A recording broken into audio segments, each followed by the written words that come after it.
लेकिन अब बात है जो देखी, धनुष जब टूट गया ना तो सीता की सखियां माला लेके चली हैं कि भगवान को माला पहनाया जाए। हमनी की यहां जयमाल होता कि ना होता? एजू नहीं होला, जयमाला नहीं होतो, कोई के नाव जयमाला जौन होता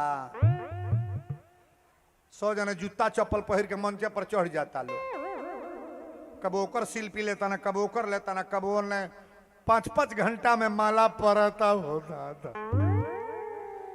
बरतिया बेबद हो जाता है, का जाने ने होता कि नहीं? हमारे यहाँ तो खूब होता। हमारी घर में हमारे बाबू के जो लड़का मास्टर में रह हुआ है ना, वो करीब बियाहे में माला होके लगल, ऋषि उठ के चल गई। 4 घंटा पर माला पड़ल। ओ जौन मास्टर लड़का बा ओकर 50 गो मास्टर उड़ल सो ओई मंचे पर। उ अब का कहीं, हे दुर्गा माई, का जाने ने होता कि ना होता? हे तोरे जयमाला। बड़ा भाव से भगवान का विवाह हुआ है। समाज को इतनी, अब क्या कहें आप लोग, तब्दीली हो गया है कि किसका का बड़ाई करें हम। किशोरी जी माला लेके चल रही हैं। अरे सब सजना को सजी श्रृंगार हो चली, रंग भूमि सिया प्यारी। सब सजना को सजी श्रृंगार हो चली, भूमि सिया प्यारी। सब सजना को सजी श्रृंगार हो चली, रंग भूमि सिया प्यारी। सब सजना को सजी श्रृंगार हो चली, रंग भूमि सिया प्यारी। सब सजना को सजी श्रृंगार हो चली, रंग भूमि सिया प्यारी। कंकन कीनी कीनी सोरी मचावती, कंकन कीनी कंकन कीनी कंकन कीनी कीनी सोर मचावत, उठत मधुर झनकार हो चली, रंग भूमि सिया प्यारी। सब सजना को सजी श्रृंगार हो चली, रंग भूमि सिया प्यारी। सब सजना को सजी श्रृंगार हो चली, रंग भूमि सिया प्यारी। बोल दी मिथिला धाम की जय। दुल्हन बड़ी छोट हो ना दूल्हा बड़े बड़ हो। मिथिला लोग सखी लोग कली मुड़ी नीचे करी माला पर जा, राम जी है तरह हिला वाला कहले ना। मिथिला के सखिया कहीं की मुड़ी नीचे ना करो, राम जी कहली ना। कहो लोग काहे? राम जी कहले मैं अयोध्या का मर्द हूँ, हमारे वहां मर्यादित बात होता है, मेहरारू के सामने मर्द मुड़ी नीचे करी। तब मिथिला के सखी लोग कहली एजू तो करे परी, और औरा बानी बड़ हो ना, सखी बड़ी छोट हन त माला परी कैसे? राम जी कहले ना। मिथिला के सखिया कही अरे दूल्हा के रंग या समानी, लली के रंग बादा, दुल्हा के रंग आसमानी, लली के रंग बादामी। दुल्हा के रंग आसमानी, लली के रंग बादामी। मिथिला के सखी लोग कहलो रौरा तबानी सांवर, आ दुल्हन बा गोरहर, रौरा से ताल में मिलता। कहलो कोनो तरह बतिया के इनका मजाक करके तका दिहल जा, आ मुड़ी नीचे कह दे। अरे काली काली जुल्फी और केस घुघराले, काली काली जुल्फी और केस घुघराले, काली काली जुल्फी और केस घुघराले। कुसुम कली मनमानी, लली के रंग बादामी। दुल्हा के रंग आसमानी लली के रंग बादामी। दुल्हा के रंग आसमानी लली के रंग बादामी। गाँव ही छवि अवलोकी सहेली। गावही छवि अवलोकी सहेली। गावही छवि अवलोकी सहेली। सिया जयमाल राम और बेली। सिया जयमाल राम उर्मेली। सिया जयमाल राम उर्मेली। मगन भई मिथिलानी लली के रंग बादामी। दुल्हा के रंग आसमानी लली के रंग बादामी। दुल्हा के रंग आसमानी लली के रंग बादामी। दुल्हा के रंग आसमानी लली के रंग बादामी। बोल दी मिथिला धाम की जय। कितनो गरमाह दुल्हा होखे ससुरारी में ठंडा हो जा लगी ना न होले चिकोट के फूला दी हैं सो कोनो है न नोची कोनो है न उनका गर्मी ठंडा हो जाए ससुरारी में। मिथिला के सखियां कहीं कि ये मुड़ी नीचे नहीं करेंगे, राम जी कहे नहीं। एक सखी कली बताई हमार सखी छोटहन बाड़ी रौरा और बानी गोरहर बड़हन। रौरा बानी सांवर दुल्हनी बा गोरहर। पहले तो ताले में ना बोलता अब बिना बोलौले आके टप दे धनुष तुर ले बिना कोनो काज रहल।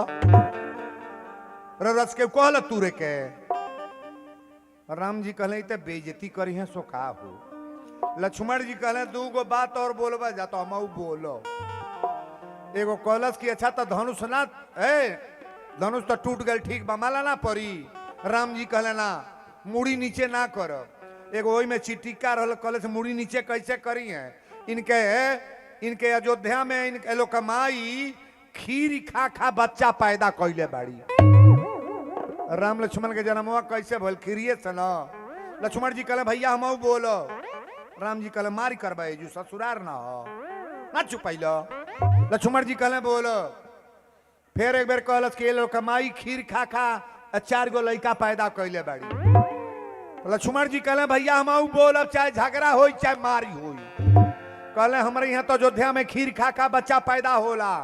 आज जनकपुर में हर जोत जोत लइकनी पैदा कइल जाली। सीता के जन्मवा कैसे भइल का चलल हो कुदारी का चलल हरवे न चलल। माता सुनैना जनक जी हर चलावल। अरे झुक जाओ मिथिला की सखियां हाथ जोड़ ली कि दुल्हा सरकार आप नीचे मुड़ी करें माला पर जाए। अरे झुक जाओ तनिक रघुबीर बनी मोरी छोटी है। झुक जाओ तनिक रघुबीर बनी मोरी छोटी है।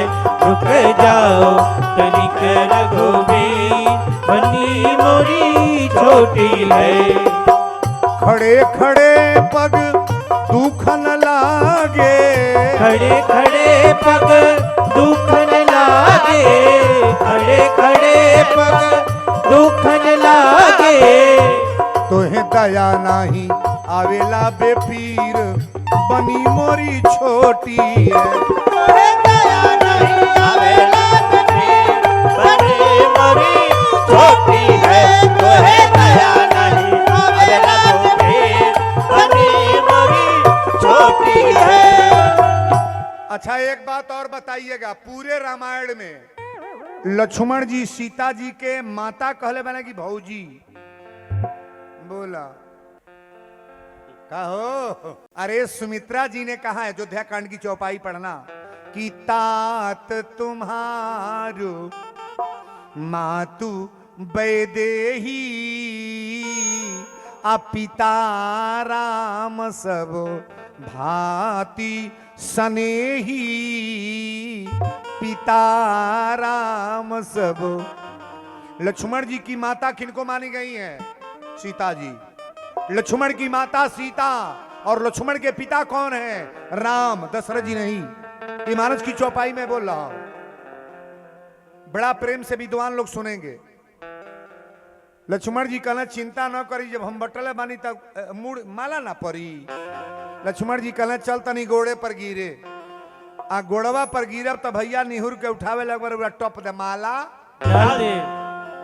जुगाड़ लाग गई। जुगाड़ माई के मर्यादा कौन बेटा ना बचाई। लक्ष्मण जी गोड़े पर गिर गए। राम जी निहुर के कहले लक्ष्मण खड़ा हो जा, आशीर्वाद दे देली। एक बेर कहले, दू बेर कहले, तीसरा बेर कहले ना उठल है। तब निहुर के राम जी उठावे लगले, आ निहुरलही में लक्ष्मण जी कहले जहां मन करे माला फेंकी ना जाओ। राम जी हो गए छोटी मुखी, सीता हो गई बड़ा, टप दे माला पर गल। ताल जा बर जा रे।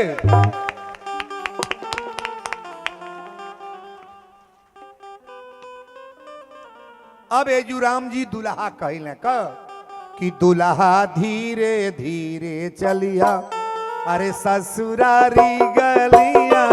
दुल्हा धीरे धीरे चलिया ससुरारी गलिया।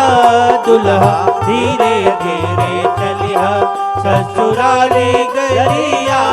दुल्हा धीरे धीरे चलिया ससुरारी गलिया हो, ससुर की गलिया।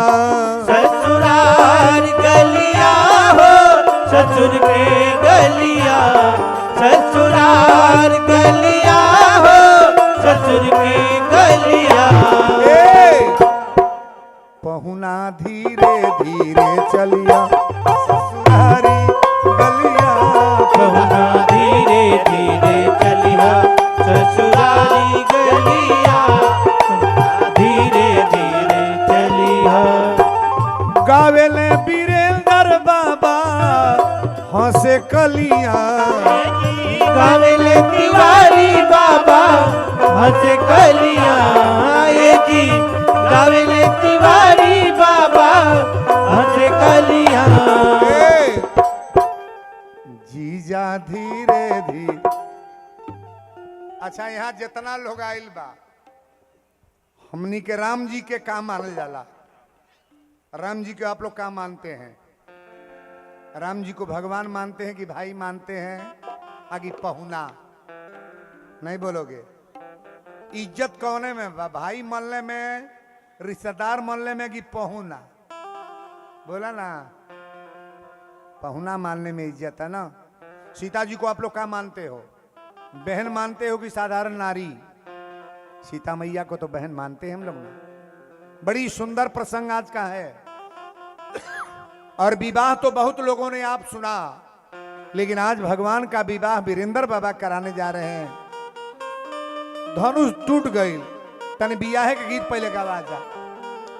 अरे कवने नगर के सेंदूरिया सेंदूर बेचे आवेले माई हो कवनी नगर के दुलारी धिया सेनुरा बेसा एली है।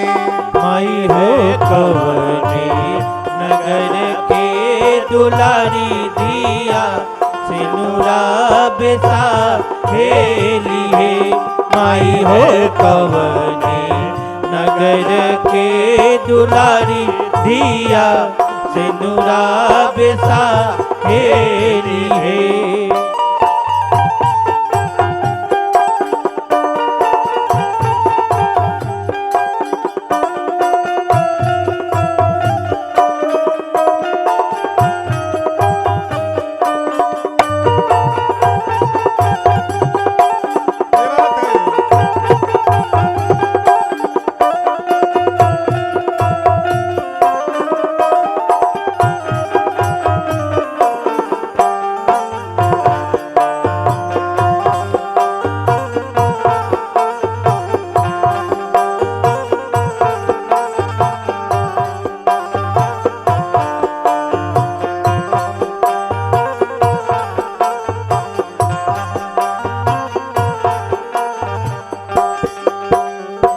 अवधा नगर के सेंदूरिया